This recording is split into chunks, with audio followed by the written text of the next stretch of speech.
pintu-pintu yang terkunci ini dialami murid-murid Yesus. Oleh yang menghambat adalah dosa. Oleh yang menghambat adalah dosa. Tetapi ketika mereka berkumpul, tidak mau mereka berjauh-jauhan. Sekalipun dalam keadaan ketakutan, mereka melakukan perkumpulan persekutuan. Itulah ibadah-ibadah kita dalam penggembala hari Selasa, hari Jumat, hari Minggu. Itu perkumpulan untuk menolong kita dalam keadaan ketakutan yang menghimpit hari-hari yang terakhir ini. Takut sama suami, takut sama istri, takut sama anak-anak, takut sama orang tua, takut sama tetangga, takut sama semua manusia. Ini yang menolong kita. Harus berkumpul, harus bersekutu, supaya jangan sampai selama-lamanya pintu terkunci. Artinya kalau pintu terkunci, akhirnya menyerah. Lumayan syukur kalau menyerah kepada Tuhan. Tapi kalau menyerah, menyerah oleh karena tidak taat, maka banyak orang bunuh diri, saudara. Karena menyerah tidak taat, bunuh diri. Ini sekemarin waktu kami mula-mula di sini, berapa orang yang sudah bunuh diri? Karena tidak mau dengar firman Tuhan dikatakan, mari kita gereja ibadah ngumpul, tidak mau. Itu makanya saya biarkan aja kalau saudara tinggalkan ibadah, tinggalkan Tuhan, saya silakan aja. Lihat nanti risiko. Tetapi kami selalu menolong saudara melalui ibadah-ibadah ini. Kami selalu melakukan pelayanan ibadah. Bergantung saudara. Kalau terbuka hati enggak, asalkan kami, saudaraku, harus melakukan, yaitu kewajiban dengan arti berjaga-jaga atas jiwa-jiwa saudara. Urusan saudara, dengan Tuhan, bukan urusan kami.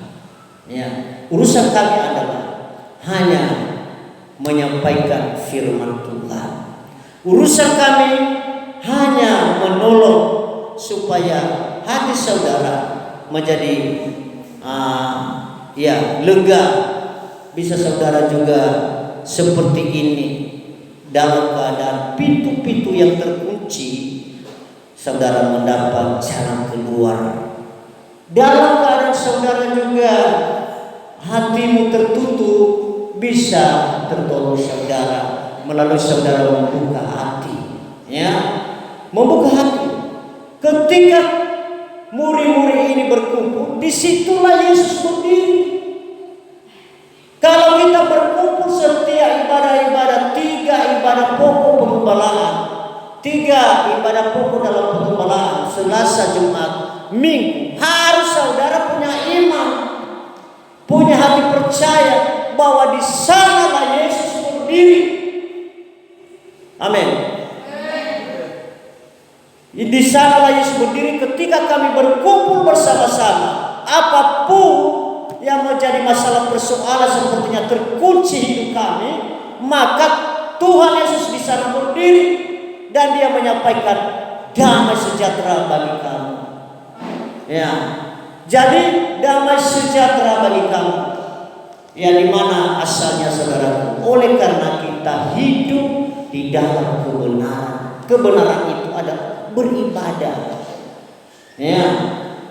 Kebenaran itu beribadah, bersekutu, bersama-sama dalam memuji, menyembah, memuliakan Tuhan. Itu kebenaran. Itulah kebenaran. Maka kebenaran di dalam kita beribadah itu berkumpul bersama. Maka disitulah Yesus berdiri dan Dia menyampaikan damai sejahtera bagi kamu. Itu pertama kali. Kedua kali Dia ulangi lagi, damai sejahtera bagi kamu.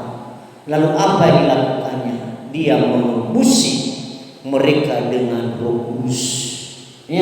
Berkat tadi kita berkumpul melakukan kebenaran, maka di situ Yesus berdiri dan Dia menyampaikan bagi kita damai sejahtera. Damai sejahtera dari surga, bukan damai sejahtera dari bumi ini, sehingga kita membuat bersuka cita Mengapa? Karena melihat Tuhan. Melihat Tuhan. Nah, harus menjadi kenyataan. Kenapa orang tidak bisa bersemangat bersuka cita? Karena dia tidak melihat Tuhan. Terus yaitu ibadah-ibadah tapi tidak pernah bersuka cita karena tidak pernah melihat Tuhan. Ini yang menjadi persoalan sekarang. Bagaimana cara supaya saya melihat Tuhan? Supaya aku bersuka cita. Haleluya. Bagaimana cara supaya saya melihat Tuhan? Supaya aku bisa bersuka cita. Mulai prakteknya harus saudara sukai berkumpul. Sukai saudara, harus saudara hidup di dalam penggembalaan, menjadi domba yang digembalakan. Ya, harus saudara ikuti 3 ibadah pokok dalam penggembalaan. Hari Selasa 2 penyembahan, hari Jumat ibadah PA, hari Minggu ibadah seperti ini, ibadah terang-terang Roh Kudus menyala dalam berbagai karunia. Ya, 3 ibadah pokok dalam penggembalaan. Cara praktik supaya kita dapat melihat Tuhan. Tanpa kita, saudara, mengikuti 3 ibadah pokok dalam penggembalaan, sampai kapanpun kita tidak bisa melihat Tuhan. Ya, karena Ibrani 12 mengatakan bahwa tidak ada satu tanpa kekudusan, tidak ada satupun yang melihat Tuhan. Tanpa kekudusan, tidak ada satupun yang melihat Tuhan. Di mana kita mendapat kekudusan? Melalui firman penyucian. Firman penyucian, firman hidup dan lebih tajam yang menusuk amat dalam hati kita ini. Firman Tuhan yang menyatakan apa yang salah, menegur, menghajar kita. Itulah firman yang hidup. Itu pengajaran firman Tuhan yang benar, yang dibukakan rahasianya. Bisa kita bertobat, bisa kita berubah, bisa kita menangis di hadapan Tuhan, sehingga hidup kita menjadi kudus dan melihat Tuhan. Melihat Tuhan bagaimana? Yesus katakan, Yesus yang kedua kali damai sejahtera bagi kamu. Maka Yesus mengembusi mereka Roh Kudus melalui embusan Roh Kudus. Yaitu makanya Yesus katakan tadi masa peralihan. Dia katakan dalam Kisah Para Rasul pasal 1 ayat 5, Yohanes membaptis kamu dengan air, tetapi tidak lama lagi kamu akan dibaptis dengan Roh Kudus.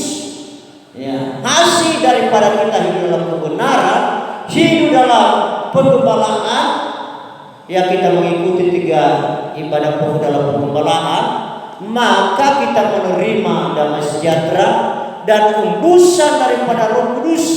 Kita mengalami melalui Roh Kudus, kita akan melihat Tuhan. Kita merasakan bersekutu dengan Tuhan, sehingga kita merasakan dosa saya sudah diampuni Tuhan.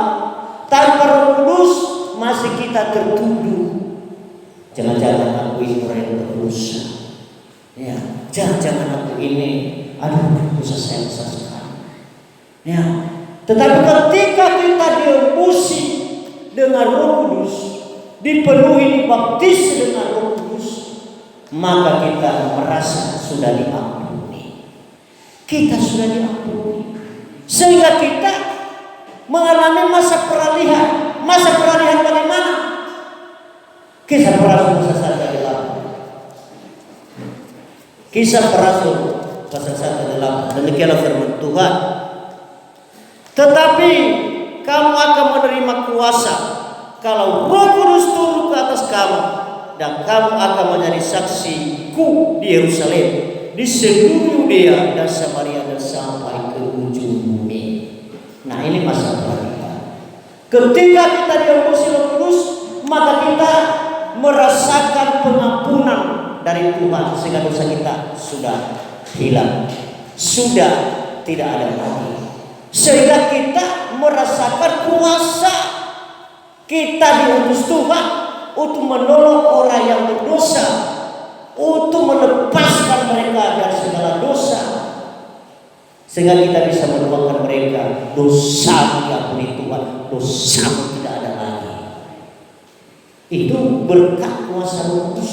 Itu tadi katanya dikatakan jika sekali lagi pasal 1 ayat 8, tetapi kamu akan menerima kuasa kalau Roh Kudus turun ke atas kamu, dan kamu akan menjadi saksiku di Yerusalem dan di seluruh Yudea dan Samaria dan sampai ke ujung bumi. Nah, ini saudara, hasil kita berkumpul bersekutu, ya, mengikuti ibadah 3 ibadah pokok dalam pengembalaan, baik penyembahan, ibadah doa, ibadah terang urapan Roh Kudus menyala berbagai karunia roh seperti hari ini. Maka Yesus berdiri menyampaikan hasil kita hidup dalam kebenaran, dalam kita beribadah bertekun sungguh-sungguh. Dia menyampaikan damai sejahtera bagi kamu, sehingga kita menjadi bersuka cita, dan diteruskan diulangi damai sejahtera bagi kamu. Lalu Yesus mengembusi dengan Roh Kudus. Lalu kita melihat Tuhan. Bagaimana fakta buktinya melihat Tuhan? Kita merasakan saya sudah diampuni Tuhan. Terima kasih Tuhan. Syukur Engkau telah menebus dosaku. Dosaku tidak ada lagi. Syukur Tuhan. Itu fakta bukti sudah saya melihat Tuhan. Merasa lega, tidak ada dosa lagi, merasa ringan. Tapi kalau merasa berat, masih belum, saudara. Itu tanda-tandanya. Ya, ketika kita juga merasa sudah diampuni Tuhan, maka Roh Kudus yang memberikan kita menjadi saksi. Artinya kita diberikan kuasa untuk mengampuni orang lain. Itu makanya kalau ada orang bersalah kepada kita, sebentar kita mengampuni. Oleh karena Roh Kudus kita miliki, kita tidak simpan-simpan kesalahan orang. Kalau orang bersalah, ampunilah dia Tuhan, maafkan dia Tuhan, ampuni Tuhan, lepaskan dosanya Tuhan. Karena Roh Kudus, saudara. Ya, jadi kalau ada orang tidak mau mengampuni sesamanya, menyimpan kesalahan orang, berarti itu tanda-tanda hidup tanpa Roh Kudus.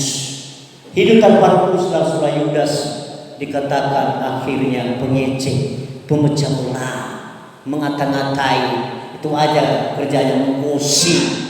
Ya, itu aja kerjanya. Ya, kalau orang banyak cerita, banyak gosip, berarti itu tanda-tanda orang hidup tanpa Roh Kudus. Tak ada Roh Kudus dalam hidup. Orang yang hidup dalam Roh Kudus, dia tidak suka mengata-ngatai orang. Baik tidak baik orangnya, dia tidak mau dia.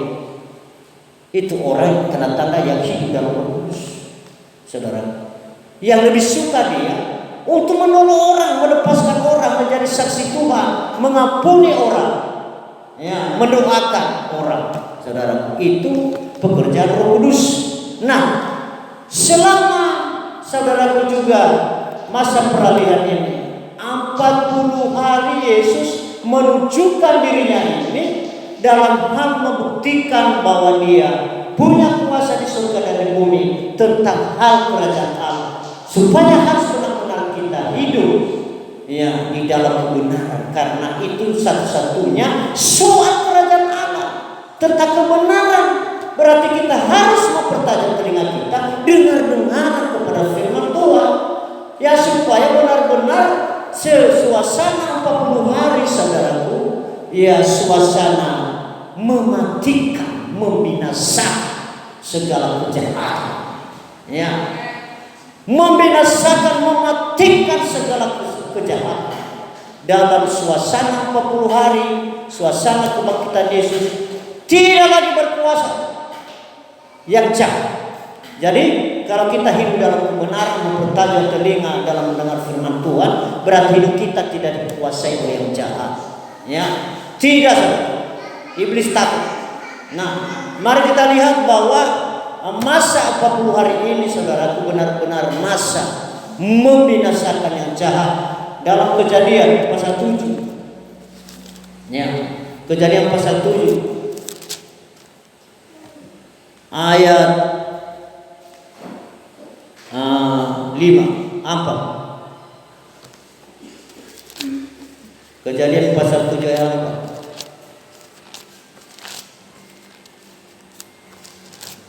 4. Demikianlah firman Tuhan, Kejadian pasal 7 ayat 4.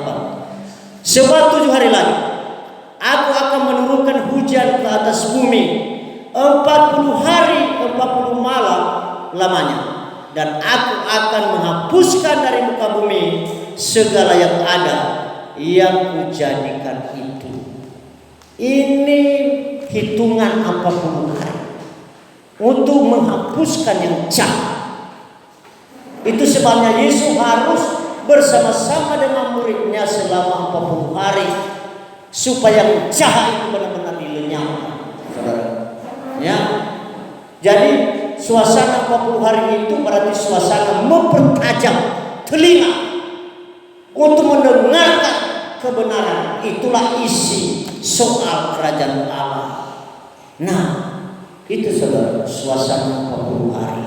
Berarti bagaimana cara kita untuk mengalahkan, ya, cara kita mengalahkan yang jahat, tipu daya iblis, harus kita hidup dengan kebenaran kepada firman Tuhan, mempertajam telinga kita sehingga menjadi iman. Karena hanya iman dalam 1 Yohanes pasal 5 yang mengalahkan dunia ini, terutama mengalahkan dunia hanya dengan iman. Ya, berarti semakin kita dengar kepada firman Tuhan, semakin kita mampu sanggup kuasa dari Tuhan, sanggup kita mengalahkan dunia ini. Dunia itu apa? 1 Yohanes pasal 2 ayat 19 sampai 20. Keinginan mata. Apa keinginan mata itu? Ya, apa dilihat matanya tergiur. Ya, dalam pasal 28 udah kena kutuk. Ya, kena kutuk saudara. Ulangan pasal 28 dikatakan di sana 28, karena kamu tidak mendengarkan firman Tuhan dan tidak melakukannya, kamu sudah kena kutuk, maka matamu menjadi gila. Itu makanya kalau ada Bapak Ibu yang masih gila mata, ya harus minta ampun sama Tuhan pada hari ini. Haleluya. Kena kutuk, sudah kena kutuk. Kalau apa dilihatnya, sudah kena kutuk akibat tidak mendengar firman Tuhan dan tidak melakukan. Atau mari kita lihat. Ya, jangan nanti kamu bilang tadi mau banyak aja ini. Ya, harus dibaca supaya jelas. Ulangan pasal 28. Tapi bukan saya sampaikan ini supaya terkutuk, bukan, supaya kita minta ampun sama Tuhan. Jangan pernah lagi saya Tuhan bilang mata Tuhan, rupanya saya sudah kena kutuk ini. Nah, Ulangan pasal 28 ayat 15. Tetapi jika kau tidak mendengarkan suara Tuhan Allahmu dan tidak melakukan dengan setia segala perintah dan ketetapannya yang kusampaikan kepadamu pada hari ini, maka segala kutuk ini akan datang kepadamu dan mencapai engkau. Ayat 34. Sekali lagi saya baca 15 langsung ke 34. Tetapi jika engkau tidak mendengarkan suara Tuhan Allahmu dan tidak melakukan dengan setia segala perintah dan ketetapannya yang kusampaikan kepadamu pada hari ini, maka segala kutuk ini akan datang kepadamu dan mencapai engkau. Ayat 34, engkau akan menjadi gila karena apa yang dilihat matamu. Kamu akan menjadi gila karena apa yang dilihat matamu. Itu sudah kena kutuk. Akibat apa? Tidak mendengar firman Tuhan. Apalagi melakukan tidak dengar kepada firman Tuhan, sepertinya tuli. Malah dia tutup kupingnya, malah dia kata, kurang kali firman ini, bosan kita. Nah, itu makanya bagus kalau sampai jam 1 firman Tuhan ini menguji iman kita. Haleluya. Bagaimana diuji? Bagaimana bisa kita senang suka sampai jam 1 atau sampai jam 2? Hanya firman Tuhan. Itu ujian. Kalau kita tidak senang suka kurang kali. Nah, ini tadi saudara, Tidak. Orang yang tidak mendengar firman Tuhan dan tidak melakukannya, apalagi tidak melakukannya, sudah kena kutuk katanya. Itu makanya jangan heran kalau ada kawan-kawan kita, teman-teman kita sering membicarakan di luar, saya tidak akan berjaya selama kali firman Tuhan. Ya, firman Tuhan sudah kamu dengar, berarti tanda-tanda orang itu sudah kena kutuk. Itu makanya gak tahan dia, cepat bosan. Haleluya. Bisa tahan saudara satu hari mendengar firman Tuhan? Satu hari? Jangan sudah satu hari, setengah hari. Bisa? Kalau nggak bisa tahan, berdoa kepada Tuhan, aku tidak mau kena kutuk Tuhan. Ini yang membuat orang tidak bertahan karena kena kutuk. Ya, 5 tahun kami di Medan, saudara. 3 tahun saya ikuti fellowship. Itu satu hari duduk di kursi hanya mendengar firman Tuhan. Satu hari, saudara. Ya, itu sebabnya jangan heran kalau terlalu lama kita kalau firman Tuhan di tempat ini, karena kami sudah biasa satu hari, bahkan dilanjutkan satu malam kalau bisa. Haleluya. Kenapa kami harus melakukan itu? Supaya kami jangan kena kutuk. Ya, kalau kita tidak mau dengar-dengar kepada firman Tuhan, tidak senang kepada mendengar firman Tuhan, kita sudah kena kutuk. Bagaimanapun Bapak Ibu Saudara, kamu mengejar, membunuh harta, uang, segala macam dunia ini. Kalau sudah kena kutuk, mari kita lihat bagaimana orang yang sudah kena kutuk, sekalipun dia jongkok balik untuk juga mencari isi dunia ini. Nah, ini hasilnya. Kalau baik hasilnya. Kejadian. Lihat kalau baik hasilnya. Orang yang kena kutuk, ya, yang tidak dengar kepada firman Tuhan, apalagi tidak mau melakukan. Nah, ini sekali bujuk terbalik dia bekerja, cari ini dan cari itu. Nah, ini. Ya, mari kita lihat. Kejadian pasal 3. Ya. Kejadian pasal 3.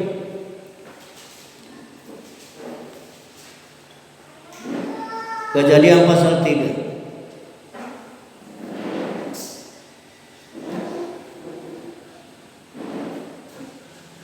Ayat 17. Lalu firman-Nya kepada manusia itu, karena engkau mendengarkan perkataan istrimu dan memakan dari buah pohon yang telah kuperintahkan kepadamu, jangan makan daripadanya, maka terkutuklah tanah karena engkau dengan bersusah payah. Nah, ini bersusah payah, susah payah.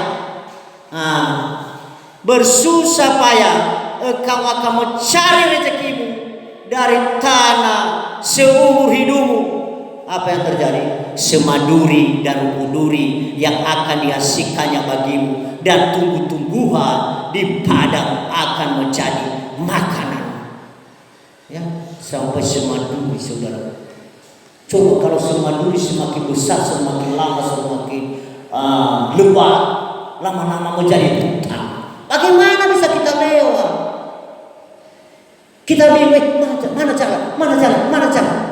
Itu orang yang sudah kena terkutuk, yang tidak dengar kepada firman Tuhan, lama-lama keliru, bingung hidupnya.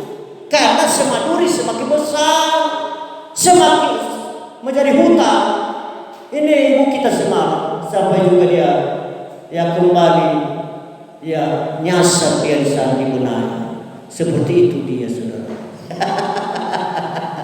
Ya.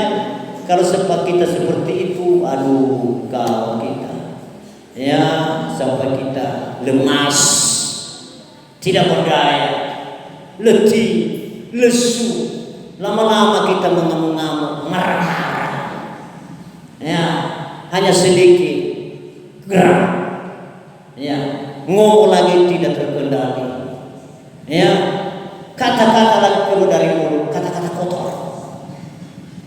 Ya, kenapa? Ini tadi terkutuk. Tetapi harus saudara percaya, dalam surat Galatia pasal 2 dituliskan bahwa terkutuklah yang digantungkan di atas kayu salib. Itu makanya Yesus harus digantung di atas kayu salib, supaya kutukan ini jangan sampai diami tanah yang ada kita, jangan sampai kena kutu, jangan sampai kita bersusah payah, jangan sampai tumbuh semaduri. Mari kita hargai korban Kristus. Bagaimana cara menghargai korban Kristus? Beribadah dengan setia, menyembah, memuji, memuliakan Tuhan. Karena selama 40 hari Yesus berbicara tentang kerajaan Allah dan siapa rajanya. Wahyu pasal 19 ayat 6 bahwa Tuhan Yesus Allah kita yang Maha Kuasa telah menjadi raja. Harus kita beribadah kepadanya, harus kita sembah Dia, harus kita puji, kita muliakan Dia. Maka kutukan sudah lepas, tidak bersusah payah lagi, tidak tunggu semaduri lagi, tidak lagi bingung pikiran kita lagi, ya, tidak ada lemas letih beban berat lagi. Tidak lagi mengatakan kalau aku tidak bekerja, aku tidak bisa makan. Tidak ada lagi kata-kata itu. Tetapi mengatakan kalau tidak ada Tuhan, aku tidak bisa hidup. Harus ada Tuhan, baru aku hidup. Jangan pernah kamu mengatakan kalau aku tidak bekerja, bagaimana aku bisa hidup? Kalau tidak ada uang, bagaimana aku bisa makan? Jangan. Haleluya. Tetapi mari kita ubah dengan meminta pertolongan dari Tuhan. Amin. Kita katakan kalau tidak ada Tuhan bersamaku, bagaimana bisa saya melakukan ini? Apalagi bagaimana aku bisa makan kalau tidak ada Tuhan? Tuhan, di mana kamu Tuhan? Tolong. Begitu senang hati Tuhan. Ya, luar biasa. Anak saya ini dia sedang mencari aku. Nah, kalau kita mencari wajah Tuhan, maka Tuhan sudah lebih dulu matanya sorot kepada kita. Amin. Kita ini kadang-kadang ya mata kita mata keranjang. Haleluya. Sudah sorot mata Tuhan siang malam melihat kita, lalu mata kita kemana-mana. Itu sudah. Iya betul. Nah, jangan lagi mata keranjang, tapi kita bertobat menjadi mata yang tertuju hanya kepada Yesus satu-satunya. Amin. Mata tertuju, itulah kata firman Tuhan kepada Yesus, bahwa Kau Yesus telah melepaskan aku dari segala kutukan, sehingga saya menjadi orang yang senang mendengar firman Tuhan, apalagi saya belajar untuk melakukannya sampai berbuah. Haleluya. Kalau itu doa kita bersama-sama pada hari ini, mukjizat akan Tuhan nyatakan. Mukjizat Tuhan nyatakan. Apa mukjizatnya? Dia menghembusi kita roh kudus, lalu kita merasa terima kasih Tuhan, dosa telah diampuni, lega, ringan. Sekaligus selama ini ada dosa yang menempel seperti daki saudaraku yang sudah melekat. Aku teringat di kampung, mungkin saudara juga pernah lihat ibu-ibu kita, nenek kita di kampung, kalau mereka menyuci batu besar, karena kaki bajunya bukan digosok lagi, dibanting-banting. Itu kalau daki terlalu menempel dibanting. Haleluya. Kalau digosok-gosok ya, daki itu bilang main-main aja kak. Ya, dibanting saudara. Pernah lihat kan? Ibu-ibu kita, saya teringat sama ibu saya di kampung. Ya, setiap diuji dia bunyi terus karena kainnya dibanting-banting di batu yang lebar, saudara. Ya, jadi itu kalau terlalu dakinya melekat, harus banting. Haleluya. Banting doanya. Haleluya. Tuhan Yesus inilah hidup saya ini dalam kenajisan, nikah campur, nikah ya kawin mengawinkan segala macam, itu yang terutama saudara, yang dalam nikah. Karena kita menjelang hari perkawinan anak domba. Haleluya. Nikah kita itu harus disucikan. Nikah jasmani kita harus memuncak kepada nikah rohani. Itu sebabnya bersuka-cita berbahagia dalam nikah, supaya hidup nikah kita itu menjadi kurus, supaya hidup nikah kita itu benar-benar nyata kerajaan Allah di dalamnya, sehingga terbukti suasana 40 hari dilenyapkan segala kejahatan, termasuk kutukan tadi, akibat kita memberikan telinga tajam mendengar firman Tuhan dan melakukan. Tuhan Yesus memberkati.